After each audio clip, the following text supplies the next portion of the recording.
Now, as South Africa holds peace talks for Ethiopia's warring parties, the international community is urging for a ceasefire and access to humanitarian aid for millions that have been affected by the protracted war. Fighting continues to be reported in parts of the country north, with the UN saying that hostilities continue to escalate, leading to mounting humanitarian needs. Delegations from both the government of Ethiopia and the Tigray People's Liberation Front are in South Africa for dialogue. FSN's Kaleto Wanjohi reports from Addis Ababa. The government of Ethiopia says it views the talks as an opportunity to peacefully resolve the conflict. The rebel group, the Tigray People's Liberation Front, says it is pressing for an immediate cessation of hostilities, unfettered humanitarian access, and withdrawal of Eritrean forces. But in parts of Ethiopia's north, their military confrontation is yet to stop. Fresh fighting began in August after a 5-month humanitarian ceasefire. Aid agencies say the distribution of supplies to over 9 million people is still being hampered by the insecurity. Aid convoys through one of the major road routes remain suspended since 24th August. The United Nations says to date, 26 humanitarian workers have lost their lives since the conflict in the country's north began in November 2020. The latest case was reported on 14th October. The Ethiopian government says it is working with humanitarian agencies to send assistance to areas that it is taking over from the control of the rebel group. It says it is also working to restore services that are needed by the people. The US has asked Eritrea to withdraw its forces from the northern Ethiopia. Eritrea is accused of sending troops to support the Ethiopian government. And even as the main factions exhibit open mistrust for each other, political analysts say their acceptance to face each other at the peace table could open avenues towards silencing the guns in the country's north. Well, to contextualize the toll that the 2-year war has had on civilians in the Tigray region, we're now joined via Zoom by Human Rights Watch senior Ethiopia researcher Laetitia Bader. Thank you so much for joining us. Welcome to the program. Thank you. I was speaking recently to Lord Malik Brown with Open Societies Foundations, and he says that the Tigray conflict has sadly become even a forgotten war. It's been going on for so long. And I guess when that happens, that's when a lot of things get missed, and the travesty, the size of it, is missed. Give us a sense of just how much devastation has been caused, and disruption and loss.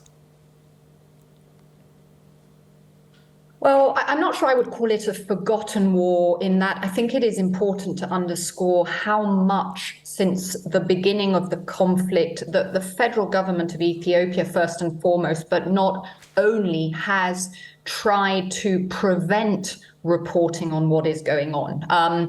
Since the beginning of the conflict, internet has been disconnected in the Tigray region. As we speak, the telephone lines have been down, have been disconnected for 15 months. There's no electricity in the region. There's no banking services.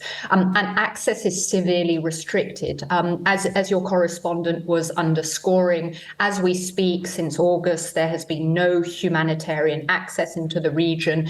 But even before this, during the 5 months of what the government had declared as a humanitarian truce, aid was only just trickling in. And in that period, for example, fuel was coming in very limited number. And that was having a massive impact on the ability of the humanitarian community to distribute the assistance which was making it in. So I do think it's important to underscore that there has been a deliberate attempt, first and foremost by the federal government, to make it very difficult for the world, journalists, human rights organizations like ours, especially to report in real time.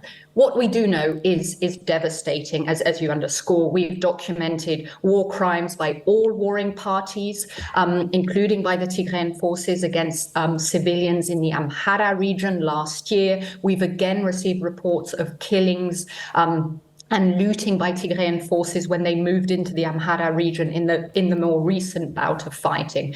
We've also documented a campaign of ethnic cleansing, which is ongoing to date against Tigrayans in the contested Western Tigray zone.